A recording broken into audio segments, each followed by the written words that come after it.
So hello friends, कैसे हैं आप लोग? सब बढ़िया चल रहा है? तो चलिए, एवरेज हमने लास्ट क्लास में शुरू कर दिया था, पार्ट नंबर 1, जहाँ पे हमने थ्योरी देख ली थी। एवरेज का फॉर्मूला, कॉन्सेप्ट, पूरे स्टैटिस्टिक्स में वो कहाँ लाया करता है, weighted average, assumed average method, वो सब देख लिया था। आज क्वेश्चन करने की बारी है। ठीक है, तो आप क्वेश्चन में जानते हैं हमारी स्ट्रैटेजी क्या होगी, सुन लीजिए, फिर अब बस कुछ सेकंड में चालू करते हैं। जितने भी प्रोमिनेंट एमबीए एंट्रेंस एग्जामिनेशंस होते हैं, ठीक है, उन सब के एवरेज के आए हुए सवाल मैं करवाऊंगा। अभी क्वांट की बात कर रहा हूं, एलआरडीए वाले क्वेश्चंस भी काफी सेट्स आते हैं, वो सारे भी करवाऊंगा। ठीक है, तो आज हम कौन से एग्जाम्स को लेंगे? स्नैप, टिसनेट, सी मैट, जहां पे क्वेश्चन इजी टू मॉडरेट आते हैं। फिर आईएफटी, जैट, कैट, उन सब की भी करेंगे। ठीक है, कंटिन्यूस क्लास रहेंगी और सारे एग्जाम का कवरेज यहां पे रहेगा। कुछ नए क्वेश्चन भी मिलेंगे आपको।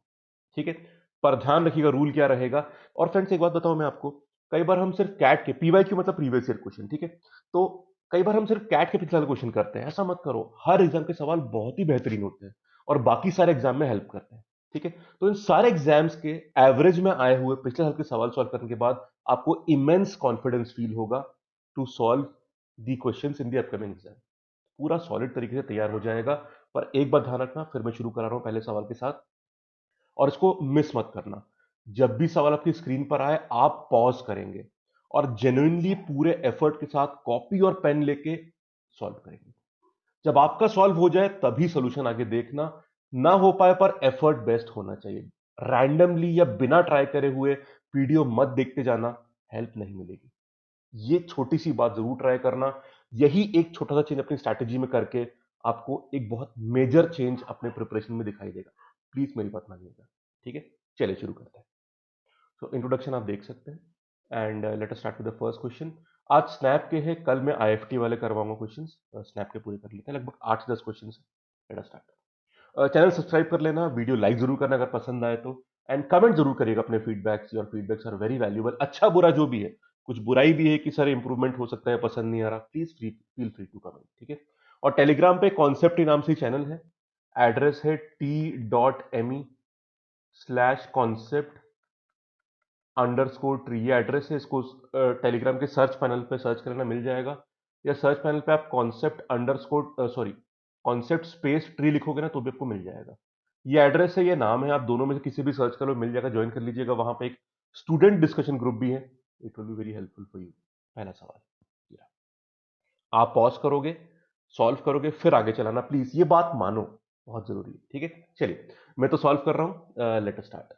सो स्नैप 2018 का सवाल है, वेरी इंपॉर्टेंट। मैंने बोला था आपसे, बोला था, पढ़ लीजिए एक बार, कि क्योंकि थ्योरी बहुत सिंपल है चैप्टर की, तो लैंग्वेज में वो घुमाने की बहुत कोशिश करेगा, जस्ट टू एक सूडो तरीके से या एक नकली तरीके से आपको कंफ्यूज या एक पैनिक करने के लिए, एक फियर क्रिएट करने के लिए लैंग्वेज का। बाकी कॉन्सेप्ट इट्स वेरी सिंपल। सवाल पढ़ लीजिए। Assume that the taxes on petrol is 125% of the price of petrol per liter received by the retailer minus the taxes। तो पेट्रोल में जो टैक्सेस है दैट इज 125% ऑफ किसका? Price of petrol per litre as receive by retailer minus the taxes. तो price minus taxes का 125% होता है tax के बराबर। अब ध्यान दीजिएगा, लास्ट वीक में कुछ डेटा उसने दिया है। इन द लास्ट वीक ये जो वैल्यूज, किसकी वैल्यूज है? This is petrol price per litre as receive by the retailer minus taxes. ये पूरी चीज इसने पिछले हफ्ते के लिए दे रखी है। 35, 34, 35.5, ये कितनी 6 वैल्यूज है ना। हाँ, ये ठीक है। अब हमें निकालना क्या है? Average amount of tax collected पर लीटर ऑफ पेट्रोल, ये निकालना है बस। तो अब क्या करना है? एक बड़ी सिंपल चीज है। कैसे करोगे आप? ये टैक्स इस वैल्यू का 125% होता है और ये वैल्यूज हमको दे के रखी हैं, तो इनका एवरेज निकाल लो, फिर बाद में 125% कर लेना। What is 125%? 125/100, 5/4 होता है। ये तो वैल्यू पता ही है हमको इसकी, तो ठीक है। अब एक बात बताइए फ्रेंड्स, सबसे पहले इनका एवरेज कैसे निकाला जाए, क्या लगता है आपको? या तो हम इन पूरी 6 वैल्यूज को ऐड कर सकते हैं और अपॉन 6 कर सकते हैं, पर एक और मेथड मैंने बताया था आपको, अज्यूम्ड एवरेज मेथड, उससे और जल्दी काम हो सकता है। आइए वैसे सॉल्व कर लेते हैं। कैसे करेंगे देख लीजिएगा। एक एवरेज इनका मान लेते हैं, 35 मान लेते हैं, कुछ और भी मान सकते हो, पर 38 से ना थोड़ा कैलकुलेशन मुझे लगता है सिंपल हो जाएगा। तो 35 मैंने एवरेज मान लिया। अब इस 35 के रिलेशन में हर वैल्यू जितना डेविएट हो रही है, उन डेविएशंस का एवरेज निकाल लो आप, और उस एवरेज डेविएशन को आप 35 में ऐड कर दीजिएगा, माइनस कर दीजिएगा। बड़ी वैल्यू के लिए प्लस और छोटी के लिए माइनस कर रहा है, हमें डेविएशन कैलकुलेट करते वक्त साइन का ध्यान रखना पड़ेगा। चलिए सॉल्व करते हैं। तो पहले का डेविएशन, ये वैल्यूज हैं आपकी, पहले का डेविएशन तो जीरो है बिल्कुल, दूसरे का देखो -1 है, तीसरी कितनी है +0.5, +0.5, फिर ये कितनी है +2, +2, फिर ये कितनी है +2.5, 2.5, और ये कितनी है +3। बढ़िया, ये डेविएशंस को आप अपॉन 6 कर देना, अपॉन 6। सिंपल हो गया मामला पूरा। अब देख लो कितना आ रहा है, कितना आ रहा है फ्रेंड्स, पहले प्लस वालों को ऐड कर देते हैं, तो ये 4 कितना हो गया 7.5, 8, 8 हो गया। ठीक, सिंपल है, क्लियर है। ये 4.5 है, 7.5 प्लस ये 0.5 करके 8 हो गया, 8 - 1 7 होता है, तो 35 प्लस 7 और ये अपॉन 6 कर दिया। तो एक काम करते हैं, 7/6 डिवाइड तो हो नहीं पा रहा है, तो अगर हम 6 को ही ले लें यहां पे, ये पूरा एवरेज है हमारा, क्लियर है। 6 को ही हम एलसीएम ले लेते हैं, तो 31 इंटू 6 कितना होता है 35 का डबल 70 होता है, और 70 इंटू 3 कितना होता है 210, 210 प्लस 7 कितना होता है 217। बस ये एवरेज आ चुका है, ठीक है। वैसे आप जानते हैं कि 2166 का मल्टीपल है, वो अप्रोक्सीमेशन बाद में कर लेंगे, अभी इतना रख लेते हैं। हमें एवरेज मिल चुका है फ्रेंड्स। अब ध्यान रखिएगा, क्या यही चाहिए था हमको? हमें इन वैल्यूज का जो एग्जाम में दे रखी थी उनका एवरेज मिल चुका है, पर हमें इसका एवरेज चाहिए, तो हमें इसका 125% निकालना पड़ेगा। 5/4 से मल्टीप्लाई कर दीजिए, काम खत्म। ऊपर कर देता हूं, 217/6, ये हो गया हमारा 5/4, यहां से आंसर आ जाएगा। अब देखिए, आप जानते हो कि हल्का फुल्का अप्रोक्सीमेशन चलता है, ठीक है। 217 को 216 कर दो बस, तो डिवाइड हो जाएगा पूरा मामला यहां पे, ठीक है। 6 से भी और 4 से भी आराम से हो जाएगा। तो एक काम करते हैं, अब वैल्यू थोड़ी कम आएगी, एक्चुअल वैल्यू थोड़ी ज्यादा होगी, वो हम बाद में एडजस्ट कर लेंगे। तो ठीक है, 216 मान लिया, तो 6, आप जानते हो 6 का स्क्वायर 36 होता है, और 6 का क्यूब 216 होता है, तो एक 6 हटाने पर ये 36 बचेगा। 4 से कैंसिल करो, 9 बचेगा। 9 इंटू 5 कितना होता है 45। आंसर 40 से थोड़ा ज्यादा होगा बस, क्योंकि हमने थोड़ा कम किया अप्रोक्सीमेशन में, तो 40 से थोड़ा बड़ा ऑप्शन कौन सा दिख रहा है 45.2। This is the answer. बस होगी बात clear. None of the option से कंफ्यूज मत होना, आपको पता है 40 से जस्ट ऊपर ये वाला है। आप एक्चुअल सॉल्व भी कर सकते हो, बट आई डोंट थिंक इसमें कुछ खास ऐसी प्रॉब्लम होगी। एक डाउट दिमाग में आता है लोगों के, टू बी ऑनेस्ट, कि सर क्लोज मार्जिन से कहीं नन ऑफ दिस तो नहीं हो जाएगा।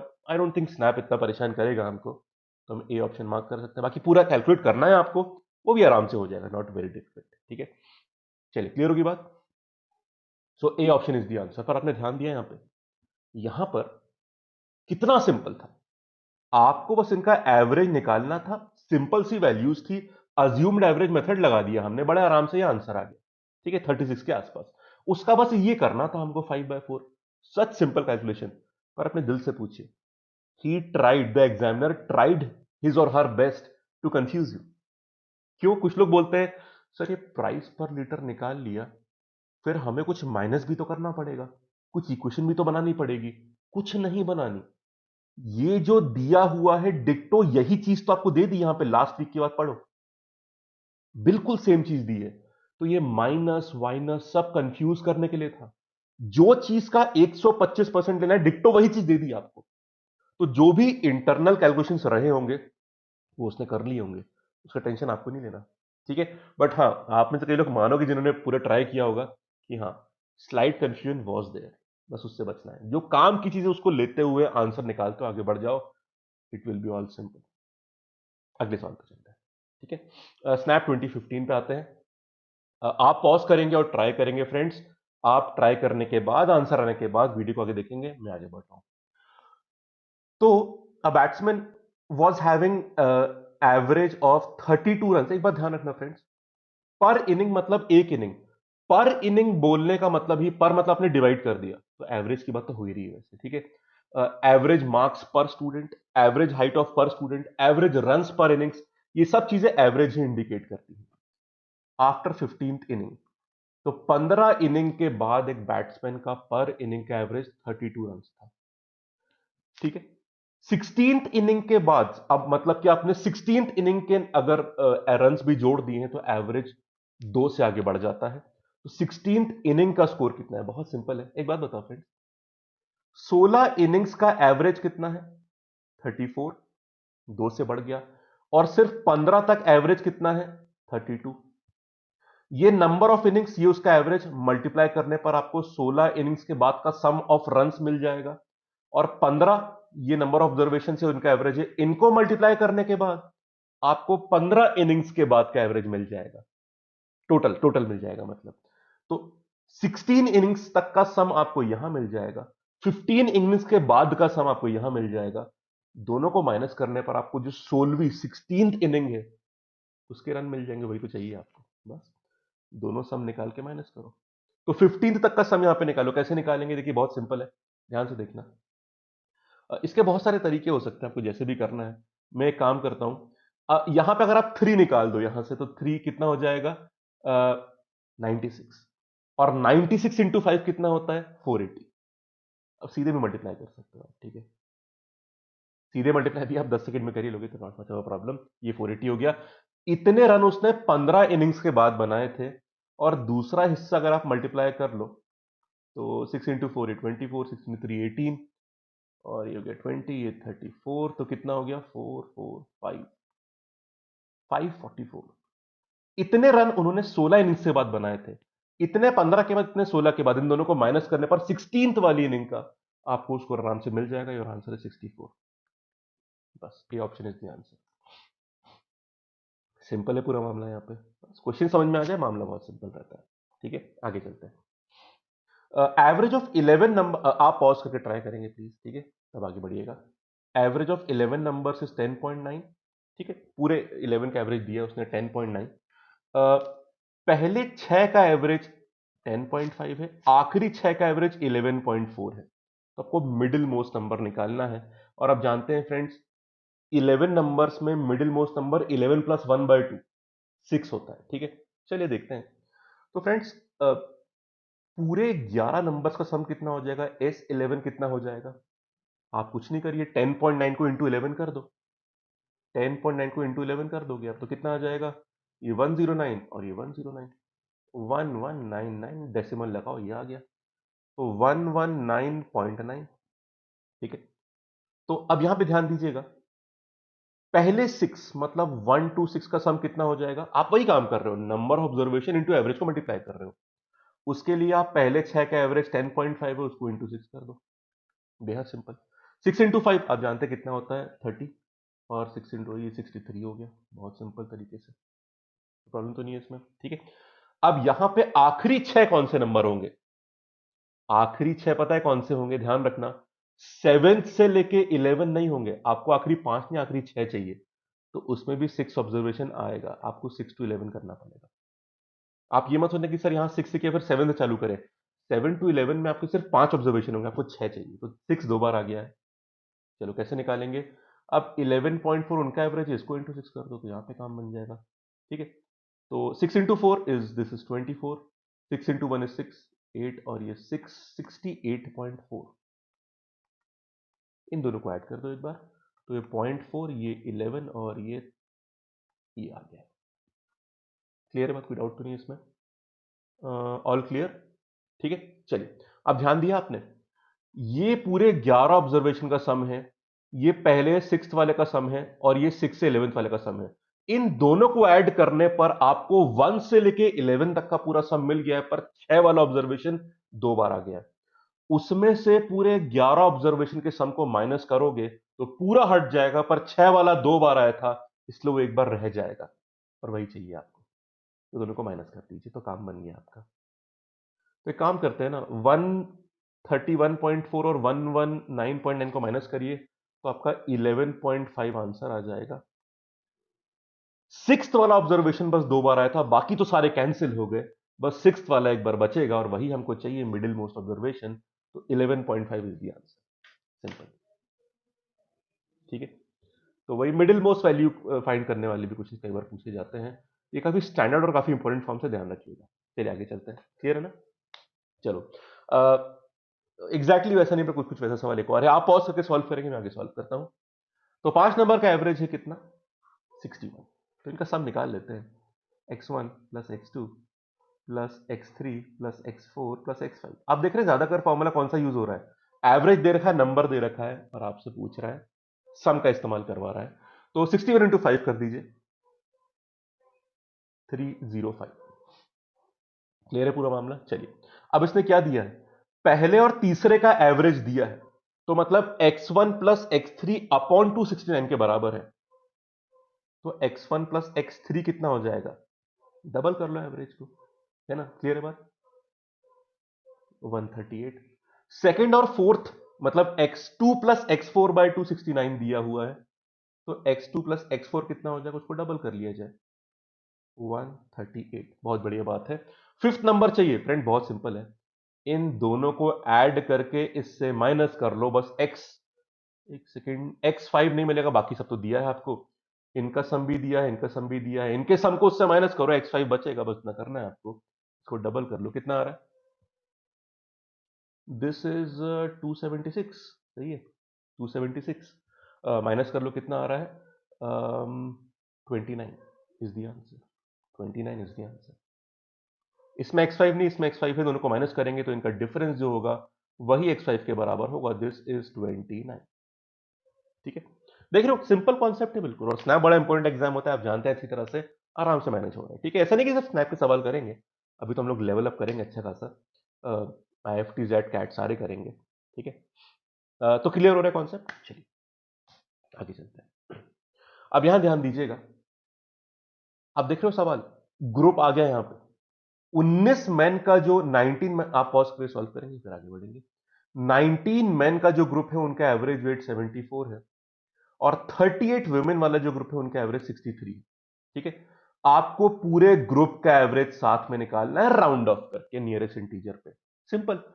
तो आंसर क्या होगा आपको पता है, n1 a1 plus n2 a2 upon n1 plus n2, group सीधे दिए हैं आपको। तो 19 इंटू 74, ये मैन का टोटल सम हो गया वेट का, और 38 इंटू 63, बहुत बढ़िया, ये हो गया। और आपको डिवाइड करना है 19 प्लस 38, मतलब n1 plus n2, a1 plus a2 मत कर देना नीचे, तो ये 19 प्लस 38, ये सिंपल तरीके से आपका यहाँ पे कहानी बन जाती है। फ्रेंड्स, यहाँ पे एक चीज जो मेरे दिमाग में आ रही है कि ये भी 19 का मल्टीपल, ये भी 19 का मल्टीपल, और ये भी 19 का मल्टीपल्स है, तो 19 गायब कर देते हैं, कैलकुलेशन आसान हो जाएंगे थोड़े। ठीक है, तो ये 74 बचा, सिर्फ यहां पे 2 बचेगा, तो उसको मल्टीप्लाई कर दो तो 126 बचेगा, नीचे 1 प्लस 2 सिर्फ 3 बचा, तो थोड़ा काम आसान हो जाता है इसमें। ठीक है, ऐड कर दो, ये हो गया कितना, 200 ऊपर बन रहा है बाय 3, 66.66, राउंड अप करके 67 आंसर आएगा। तो देखा आपने, आपको 19 और 38 दोनों मल्टीपल है, 19 के मल्टीपल्स है, तो कैंसिलेशन करके टाइम आसान का टाइम बच गया, मल्टीप्लाई करके फिर डिवाइड करते तो डबल मेहनत करने वाली बात थी, और आउटकम कुछ निकलना था नहीं उसमें। तो इस तरह की बातें हम इसे बहुत शॉर्टकट की तरह बोलते हैं, लॉजिकल सी बात है, दिख रहा है तो कैंसिल कर दो। ठीक है, इसमें कोई ऐसे ट्रिक सीखने की जरूरत नहीं है आपको, ऑब्वियस सी बात है, कैंसिल कर दो। तो 66.66, एवरेज विल बी 67, सिंपल। आगे चलते हैं, चलिए ये सवाल पढ़िएगा, ये क्वेश्चंस भी काफी आते हैं कि आपने कुछ ऑब्जर्वेशंस का एवरेज निकाल लिया, फिर आपको बात, अच्छा आप पॉज करके पहले सॉल्व करोगे फिर आगे देखिएगा। ठीक है, ये देखो, मानना मेरी बात, फायदा होगा आपको। चलिए, तो ऐसे क्वेश्चंस कई बार आते हैं कि आपको एवरेज दे दिया, फिर बाद में ऐसा रियलाइज हुआ कि कुछ ऑब्जर्वेशन तो गलत थे, आपने गलत पढ़ लिए थे, उनको गलत से सही करने पर नया एवरेज कितना होगा, ऐसे सवाल कई बार आ जाते हैं। ठीक है, क्लियर बात? और एक बात और देखिएगा friends, previous year question almost हर एग्जाम के पहले करने पर आपके स्टैंडर्ड पैटर्न्स भी कवर हो रहे हैं सारे, स्टैंडर्ड पैटर्न जो भी आप कभी भी मटेरियल्स वगैरह में देखते होंगे, क्वेश्चन यही होते हैं सारे। ठीक है, चलिए, तो एवरेज मार्क्स इंग्लिश में 24 बच्चों के 56 है एवरेज। ठीक है, तो एक काम करते हैं, अगर मैं 24 इंटू 56 कर दूंगा, मान लीजिए, ठीक है, तो मुझे सम ऑफ मार्क्स मिल जाएगा। आगे देखते हैं, 3 बच्चों के number was were misread as this of actual marks this respectively। अब यहां पे एक चीज ध्यान रखना जो कई बार डाउट होता है कि इसमें गलत नंबर कौन से जो आपने ले लिए और सही वाले कौन से। मिसरेड मतलब जो गलत पढ़े आपने, ये गलत वाले नंबर जो आपने ले लिए, आपको सही करके उनको ये बनाना है, बहुत सिंपल। ठीक है, अब देखो फ्रेंड्स, बेसिकली गलत वाले तीनों माइनस करके सही वाले आपको ऐड करने हैं। नंबर ऑफ ऑब्जर्वेशन में कोई फर्क नहीं पड़ेगा, ठीक है। तो माइनस करके प्लस करने से अच्छा है कि इनका जो डिफरेंस है उसी को एडजस्ट कर लो। तो पहले ये 44 है, ये 45 और ये 61। This is 48, this is 59, this is 67, ठीक है। तो तीनों को माइनस करके तीनों को ऐड करने की जरूरत नहीं है। इनका जो डिफरेंस का एडजस्टमेंट है, कितना ज्यादा या कितना कम है, उसी को एडजस्ट कर देंगे अपन, ठीक है। तो अभी अंतर +4 का आ रहा है, यहां पे अंतर कितने का आ रहा है, +14 का आ रहा है, राइट, +14 का, और यहां पे +6 का। तो टोटल अंतर +24 का है। फ्रेंड्स, गौर करने वाली बात यह है कि ये रहा पिछला सम, इसमें 24 ऐड करना है आपको, ठीक है। अब आप जानते हो फ्रेंड्स, ऑब्जर्वेशन भी 24 है, तो काम आसान हो गया आपके लिए। बेसिकली ये नया सम मिल गया, ये पुराना सम था, उसमें 24 ऐड कर दिया आपने, एडजस्टमेंट नीचे कर दिया। इस पूरे को 24 से डिवाइड करोगे आप, और 24 सारे कैंसिल हो गए, 57 आपका आंसर आ गया, 57। आपको 24 ऑब्जर्वेशन थे और एडजस्टमेंट भी 24 का ही करना था, तो एवरेज एक से बढ़ जाएगा, बहुत क्लियर है। तो पिछला एवरेज 56 है, तो 57 हो जाएगा। तो none of this is the answer, जो कि ऑप्शंस में नहीं है, ठीक है। वरना कुछ और आंसर आना होता तो वो भी आ जाता, कैलकुलेशन आपके सामने है। पुराना sum adjustment upon number observation same रहेगा, आपका न्यू एवरेज आ जाएगा, बहुत सिंपल, ठीक है। तो ये मिस रेड वाले question are also very very, पर ध्यान रखना फ्रेंड्स कि यहां पर गलत वाले कौन से और सही वाले कौन से हैं, दैट इज वेरी इंपॉर्टेंट। आगे चलते हैं, क्वेश्चन पढ़िएगा। The average of 4 distinct prime numbers is 35। तो ये 4 प्राइम नंबर से इनका सम दिया हमको, a plus B plus C plus D दिया हमको 35। एवरेज है, सॉरी एवरेज है, भूल गया।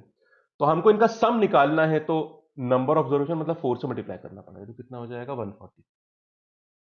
सिंपल सी बात, ठीक है। रिलेशन दिया है कि ए से बड़ा बी, उससे बड़ा सी, और उससे बड़ा डी, ठीक है। ये हमको ध्यान रखना पड़ेगा, मतलब इंक्रीजिंग ऑर्डर्स में नंबर है यहां पे। अब ये देखिएगा, A and D R equi distant from 36, मतलब एक बड़ा होगा एक छोटा होगा। तो अब ए छोटा है, डी बड़ा है, तो 36 से ए का डिस्टेंस, ये थोड़ी अलग सी भाषा में दिया है, पर बड़ा सिंपल मतलब है इसका। ए से 36 का डिस्टेंस डी से 36 के डिस्टेंस के बराबर होगा, क्योंकि डी बड़ा है, ये देख लो आप, ए छोटा है। अब यहां देख लो आप, बेसिकली ए प्लस डी किसके बराबर आ गया आपका, 72 के बराबर। बेसिकली इक्वी डिस्टेंस का मतलब समझे आप लोग, ए प्लस डी बाय 2 36 के बराबर था। अगर कोई दो नंबर किसी तीसरे से इक्वी डिस्टेंट है, मतलब उन दोनों का एवरेज उसके बराबर है, देखा आपको यहां पे, है ना, क्योंकि उनका सम 36 का डबल आ गया, देखो ए प्लस डी 2 into 36 आ गया। तो बेसिकली ए और डी का एवरेज है 36, ये मतलब होता है इक्वी डिस्टेंट का। तो देखा आपने, भाषा अलग कर दी, कुछ लोग इसमें कंफ्यूज हो सकते हैं, पर मतलब बहुत सिंपल था। आगे के लिए ध्यान रखिएगा। अब ये सब नहीं करते हैं, समझ गए बात, आप सीधे लिख देते हैं। इक्वी डिस्टेंट मतलब दोनों नंबर का एवरेज उस तीसरे वाले के बराबर हो जाएगा। तो ए प्लस डी का एवरेज है 36, तो ए प्लस डी आप लिख दो कितना, डबल करके लिख दो, आपको सम से मतलब है, एवरेज है आपके पास। बी प्लस सी का एवरेज अगर 34 है, तो उनका सम 68 हो जाएगा, टू को उधर ले जाओगे। ए प्लस बी अगर इक्वी डिस्टेंट 30 से उनका एवरेज 30 हो गया, तो सम 60 हो जाएगा। और सी प्लस डी का एवरेज 40 है, तो उनका सम 80 हो जाएगा, बहुत बढ़िया, ठीक है। अब आपको ए और डी का डिफरेंस निकालना है। अब ध्यान दीजिए फ्रेंड्स, मुझे एबीसीडी की वैल्यूज फाइंड करनी है। ये सब रिलेशन भी सेटिस्फाई होने चाहिए, ये भी होना चाहिए, और ये भी होना चाहिए। अब यहां एक बात बताऊं मैं आपको, एग्जाम्पल देखिएगा।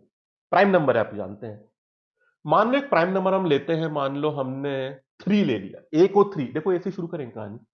अगर मैंने ए को 3 लिया, तो यहां से देखना बी कितना आ जाएगा, 57, ठीक है। डी कितना आ जाएगा, डी कितना आ जाएगा देखिएगा, प्रॉब्लम कहां पे है उस पर गौर करिएगा।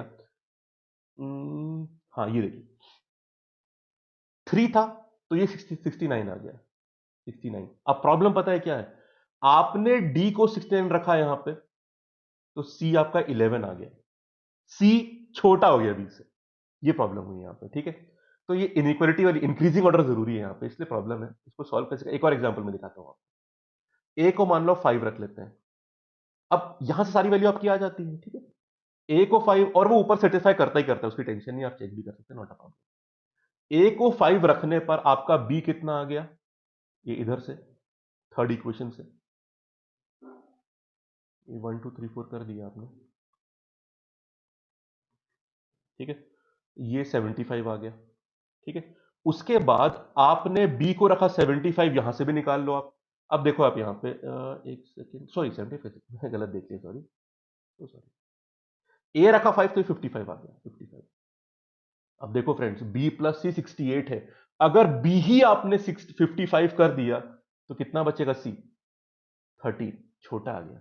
तो समझ रहे हैं आप, ये प्रॉब्लम, इसलिए ए को हम बहुत छोटा नहीं रख सकते, वरना बी उतना ही बड़ा आ जाता है और सी उतना ही छोटा आ जाता है, इनइक्वालिटी गड़बड़ हो जाती है आपकी, ठीक है।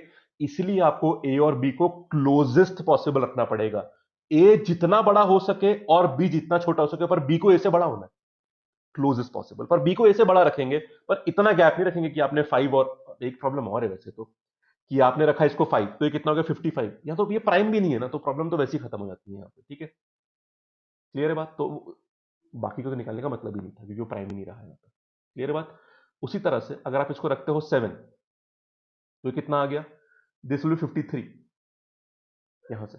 अब ये प्राइम है, पर सी बहुत छोटा आ जाएगा, सी देखो यहां से निकाल लो, सी कितना आ गया, 15 आ गया, ये प्रॉब्लम। अब ये प्राइम भी नहीं है, तो एक तरफ तो आप प्राइम पे फंस रहे हो, बड़ी प्रॉब्लम है, और इनइक्वालिटी पे भी फंस, दोनों तरफ से फंस ही रहे हो आप, ठीक है। पिछले कुछ केस जो मैंने बनाए थे ना, जिसमें मैंने इनइक्वालिटी की प्रॉब्लम बताई थी आपको, पर वो तो कुछ में प्राइम था भी नहीं, ठीक है। तो बात जो समझ में आती है कि ए को बड़ा रखिए, बी को छोटा रखिए, क्लोजेस्ट पॉसिबल, ए को जितना बड़ा हो सके, बी को जितना छोटा हो सके, पर फिर भी बी को ए से बड़ा होना चाहिए। तो एक सिंपल बात है, इनका सम 60 है, हाफ करने पर 30 आएगा, पर 30 प्राइम नंबर तो है नहीं, पर 29 और 31 तो प्राइम नंबर होते हैं ना, इससे बेटर डील तो हो नहीं सकती आपके पास, क्लोजेस्ट पॉसिबल, बी ए से बड़ा है और प्राइम नंबर है। देखते हैं इससे सी और डी निकाल के, एक तो वो प्राइम आने चाहिए और इंक्रीजिंग ऑर्डर होना चाहिए, देख लेते हैं। चलिए, तो बी यहां से निकाल लेते हैं, बी 31 है, सेकेंड इक्वेशन से निकाल लो, तो कितना आ गया दूसरा 30, सी कितना आ गया 37, देख रहे हो, सी प्राइम भी आ गया और अब बी से बड़ा भी हो गया, और किसी केस में तो प्रॉब्लम आ रही थी इसमें, ठीक है। चलो अब एक काम करते हैं, यहां से कहीं से भी डी और निकालो, कहां से निकालने डी, यहां से निकाल लेते हैं। सी 37 आ गया, तो डी कितना आ जाएगा 43, बहुत बढ़िया, सारे प्राइम आ गए, जो बहुत रेयरली हो रहा था, और इंक्रीजिंग ऑर्डर भी मेंटेन हो गया, बस काम खत्म है। ए और डी का अंतर, तो फ्रेंड्स क्या निकालना है भूलना मत, क्या निकालना है, ए और डी का डिफरेंस निकालना है, ए और डी का डिफरेंस निकालना है, 14 इज द आंसर, कोई टेंशन नहीं।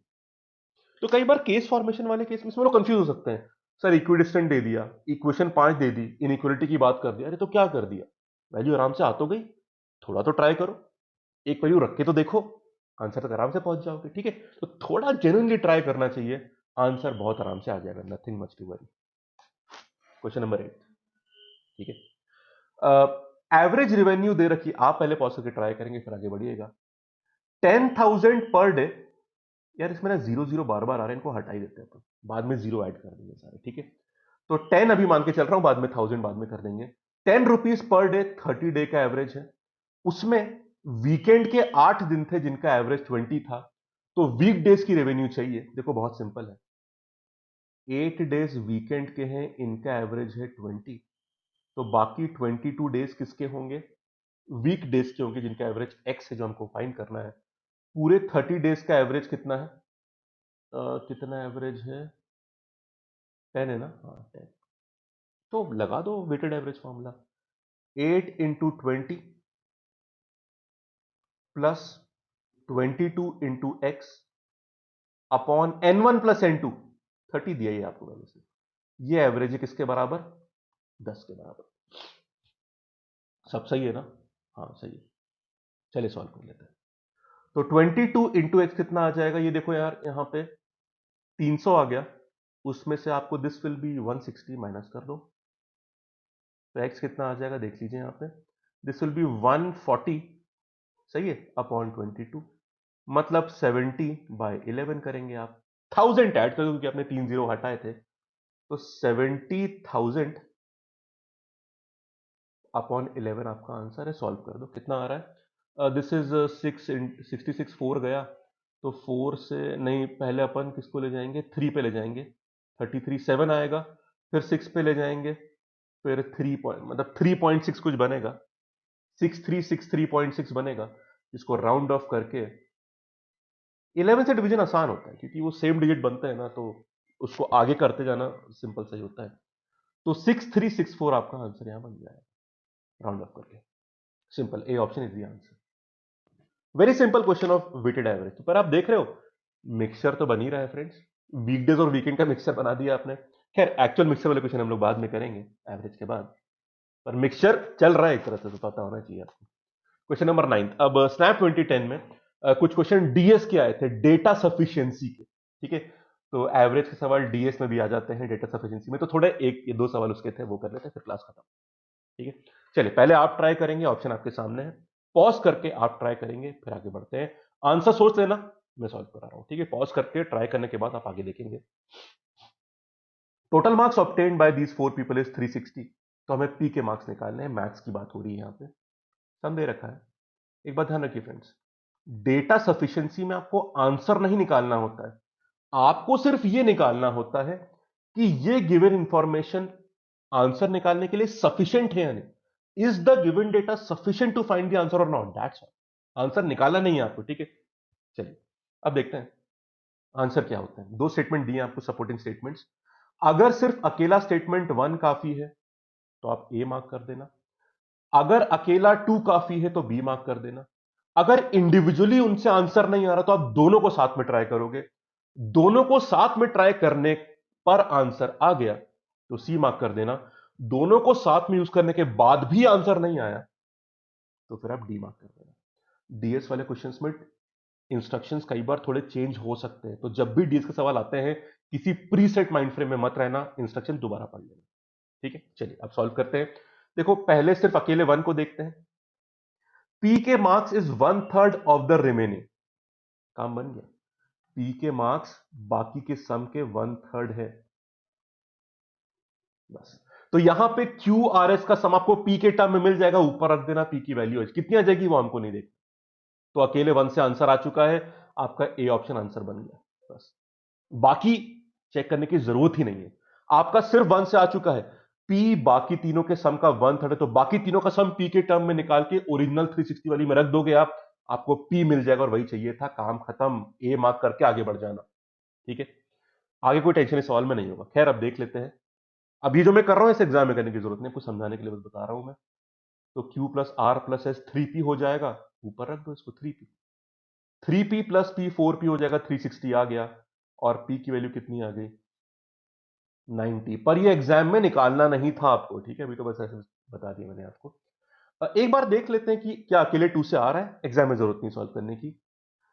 Average marks of Q and R is 20 more than marks of S, ठीक है। मतलब कि क्यू और आर का जो एवरेज है वो एस के मार्क्स से 20 ज्यादा है। अब एक प्रॉब्लम है फ्रेंड्स, यहां पे जो रिलेशन निकलेगा आपको Q plus R plus S के फॉर्म में नहीं मिल पाएगा, सिर्फ उसी तीनों के सम के फॉर्म की चीज मिलती है, उसको तो आप मेन वाली में रख सकते हो, तभी अकेला पी बच जाता है, वरना पी नहीं बचेगा। तो इसमें से कुछ काम बना ही नहीं, क्यू प्लस आर प्लस आपको मिला ही नहीं, तो काम नहीं बनेगा, ठीक है। चलिए तो सिर्फ ए से आंसर आ गया। लास्ट क्वेश्चन ये देख लीजिए, what is the average height of the class. अब देखिए average height decreases by 1 centimetre अगर हम टॉलेस्ट इंसान को हटा दें, ठीक है, और average height increase by 1 centimetre अगर हम शॉर्टेस्ट को हटा दें। अब ध्यान दीजिएगा, और हमें क्लास की एवरेज हाइट निकालनी है, क्लियर है। चलिए तो क्लास की एवरेज हाइट को x मान लेते हैं, स्टूडेंट्स के नंबर को n मान लेते हैं। टॉलेस्ट को हटा दीजिए, टॉलेस्ट को हटाने पर नंबर बन गया n-1 और एवरेज 1 से कम हो गया, ये रहा, ठीक है। और अगर हम शॉर्टेस्ट को हटाते हैं तो भी नंबर n-1 हो गया, पर एवरेज इससे बढ़ गया x+1, ठीक है, क्लियर है बात। अब ध्यान दीजिए यहां पे, अगर हम टॉलेस्ट पर्सन की हाइट को ऐड कर दें 56 और यहां पे शॉर्टेस्ट वाले की हाइट को ऐड कर दें तो हमको टोटल सम मिल जाएगा। टोटल सम कितना है, n इंटू एक्स के बराबर, और ये भी n इंटू एक्स के बराबर। इसको सॉल्व करने पर nx कैंसिल होगी और आपको n और a दोनों मिल जाएंगे। तो आंसर कैसे आएगा? इसका आंसर क्या होगा? सी होगा। किसी एक से नहीं मिलेगा आपको आंसर।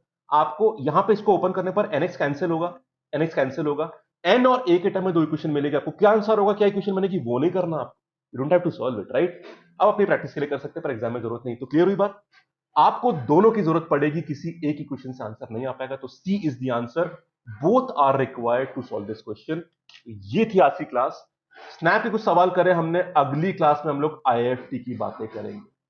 फीडबैक्स, कोई भी डाउट या ऑब्जर्वेशंस, कमेंट करना मत भूलिएगा। और वीडियो पसंद तो वीडियो लाइक कर दीजिएगा। अगली क्लास में मिलेंगे हम लोग आईएफटी के लिए। Okay, thank you, have a nice